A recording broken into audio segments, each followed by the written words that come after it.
تو توحید میں سب سے پہلے جو چیز داخل ہے، دیکھو اتنا براڈ مائنڈڈ نہیں بنو کہ اپنے عقیدوں کو ہی دائیں بائیں کر دو.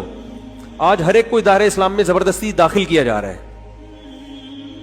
ایک صاحب ہیں جو کہتے ہیں میں کسی کو کافر نہیں کہتا، بڑے مشہور ہیں کہ میں کسی کو کافر نہیں کہتا. یہ کیوں کہہ رہے ہو بھائی؟ اگر کسی کا عقیدہ شرکیہ ہے تو آپ اس کو کیسے مسلمان کہہ سکتے ہو؟ لوگ کہتے ہیں نہیں کسی کو کافر کہنے سے بڑا نقصان ہوتا ہے. بھائی جو کافر ہے اس کو کافر نہ کہنے سے نقصان ہوگا جس کی عقیدہ واضح لفظوں میں کفریہ ہو. ندا لغیر اللہ، اللہ کے سوا کسی کو پکارنا اسباب سے ہٹ کے، یہ کفر ہے، کفر بوا ہے، شرک اکبر ہے، بہت بڑا کفر ہے. اسلام میں اس سے بڑا کفر ہے نہیں. یہی تو قصور تھا مشرکین مکہ کا. مشرکین مکہ کہتے تھے کہ اللہ تعالی ہماری حاجت روائی کرتا ہے، اصل اختیارات اللہ کے پاس ہیں، لیکن اللہ نے ان بتوں کو بھی اختیارات دے رکھے ہیں، یہ بت بھی ہماری بگڑی بنا سکتے ہیں اللہ کے حکم سے، لیکن اللہ نے ان کو رائٹ دے دیا. اب ان سے بھی مانگ سکتے ہو، اللہ سے بھی مانگ سکتے ہو. تو اسلام کو اس پر اعتراض نہیں ہے کہ بت کے سامنے کیوں جھک رہے ہو، نہ نہ نہ، اسلام کو اس پر ہے کہ اللہ کے سوا کسی اور کے سامنے کیوں جھک رہے ہو، چاہے بت ہو، چاہے پیغمبر ہو، چاہے فرشتہ ہو، کوئی بھی ہو. لوگ کہتے ہیں جب تک مٹی کا بنا ہوا بت لا کے نہیں سجدہ کریں گے تو شرک نہیں ہوگا. یہ آپ کی غلط فہمی ہے. وَمَن يَدْعُو مَعَ اللَّهِ إِلَٰهًا آخر، جو اللہ کے ساتھ کسی اور کو پکارے گا وہ مشرک ہے. یہ نہیں کہہ رہا قرآن کے جو اللہ کے سوا کسی بت کو پکارے گا وہ مشرک ہے، نہ نہ نہ نہ نہ نہ. اللہ کے ساتھ کسی کو بھی پکارو گے، قرآن کیا کہہ رہا ہے آپ کو؟ کافر، اسلام سے خارج، جنت حرام.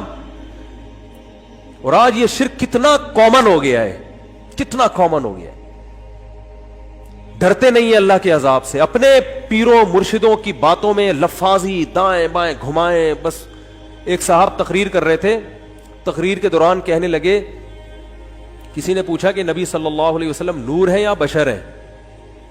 تو انہوں نے کہا دیکھو، نبی صلی اللہ علیہ وسلم سے صحابہ نے پوچھا کہ یا رسول اللہ آپ روزے رکھتے ہیں 24 گھنٹے، کیا رکھتے ہیں روزے؟ بولو. نبی صلی اللہ علیہ وسلم بعض دفعہ 24 گھنٹے کا روزہ بھی رکھتے تھے، لیکن آپ نے صحابہ کو منع کیا.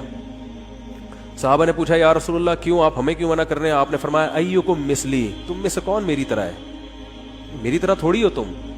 حدیث کا مفہوم بالکل واضح ہے کہ جو اللہ نے مجھے قوت دی ہے، طاقت دی ہے روحانی، وہ تمہارے اندر نہیں ہے.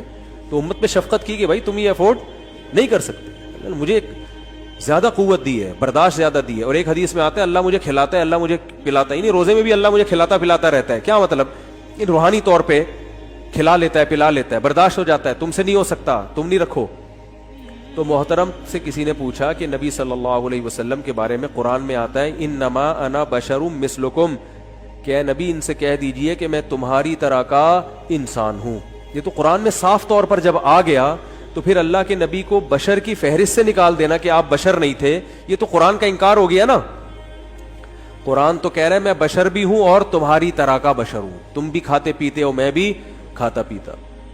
تم بھی نکاح کرتے ہو، میں بھی نکاح کرتا ہوں. تمہارے بھی اولاد ہوتی ہے، میرے بھی اولاد ہوتی ہے. تم بھی بیمار ہوتے ہو، میں بھی بیمار ہوتا ہوں. تم بھی دوا کرتے ہو، میں بھی دوا کرتا ہوں. تو تمہاری طرح کا، ان چیزوں میں تمہارے جیسا انسان ہوں میں. تو محترم سے کسی نے پوچھا کہ تو قرآن صاف لفظوں میں کہہ رہا ہے. تو محترم نے جواب کیا دیا؟ اب دیکھو یہ خطیب لوگ جو لوگوں کو عقیدے خراب کرتے ہیں نا، لفاظی کرتے ہیں، باتوں کو گھماتے ہیں. وہ محترم نے بات کیسے گھمائی؟ محترم نے ارشاد فرمایا، بڑا مجمع تھا، بہت بڑا مجمع جس میں یہ تقریر فرما رہے تھے. بات یہ گھمائی کہ نبی صلی اللہ علیہ وسلم سے صحابہ نے پوچھا کہ آپ 24 گھنٹے کا روزہ رکھتے ہیں تو ہمیں بھی اجازت دیں. تو آپ نے فرمایا ایکم مثلی، تم میں سے کون میرے جیسے؟ تم یہ میرے جیسے نہیں ہو. اور ابو جہل کو جو آپ نے خطاب کیا اس میں کیا فرمایا؟ انما انا بشر مثلکم. غیر مشرکین کو جو آپ نے خطاب کیا اس میں فرمایا میں تمہاری طرح کا انسان. اب آگے محترم نتیجہ نکالتے ہیں کہ صحابہ کو یہ کہا کہ میں تمہاری طرح کا نہیں ہوں، لہذا صحابہ کی اولادیں اب تک یہ سمجھ رہی ہیں نبی ہماری طرح کے بشر نہیں ہیں. اور ابو جہل کی اولادیں یہ سمجھ رہی ہیں کہ نبی ہماری طرح کے بشر ہیں. یعنی ہم لوگوں کو کیا کہتی ہے معاذ اللہ؟ ابو جہل کی اولادیں. کیونکہ ہم یہ کہتے ہیں کہ نبی صلی اللہ علیہ وسلم بشر ہے نا، ہم تو یہی کہتے ہیں. درجہ آپ کا بہت بلند ہے، لیکن اپنی حقیقت اور ماہیت کے لحاظ سے تو بشر ہے نا. اب حضرت عبداللہ کے بیٹے ہیں، حضرت آمنہ کے بیٹے ہیں. آدم علیہ السلام کو اللہ نے مٹی سے پیدا کیا اور انہی کی اولاد میں اللہ نے ہمارے نبی صلی اللہ علیہ وسلم کو پیدا کیا. خلقہ من تراب, قرآن کہہ رہے ہم نے آدم کو کس سے بنایا؟ مٹی سے. تو اب دیکھو مجمع ایک دم چیخے مار رہا, کیا علمی نقطہ بیان کیا, کیا خاندانی نقطہ, کہ ابو جہل سے چونکہ یہ کہا ہے کہ میں تمہاری طرح کا انسان ہوں, لہذا ابو جہل کی اولادیں کیا سمجھ رہی ہیں, یعنی ہم لوگ کو کہہ رہے تھے ابو جہل کی معاذ اللہ اولادیں, یہ یہی سمجھ رہے ہیں کہ وہ ہماری طرح کے انسان ہے. اور صحابہ سے یہ کہا کہ تم میری طرح نہیں ہو, فرق ہے. تو وہ ہم گویا اپنے آپ کو کہہ رہے تھے ہم صحابہ کی اولاد ہیں, ہم سے تو یہی کہا ہے کہ ہماری طرح کے نہیں ہے. جس کو جو کہا ہے وہ وہی سمجھ رہا ہے.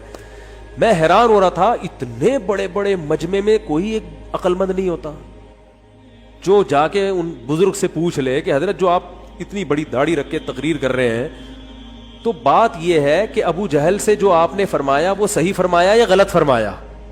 کسی کافر کے سامنے بھی غلط کہنا جائز نہیں ہے. ایک ہی نبی کے دو بیان ہیں, فرض کر لو کہ مشرکین سے یوں کہا ہے, اول تو ایسا کچھ ہے نہیں کہ مشرکین سے کہا ہے, وہ سب سے کہا ہے, پوری دنیا کے سارے انسانوں سے کہا ہے.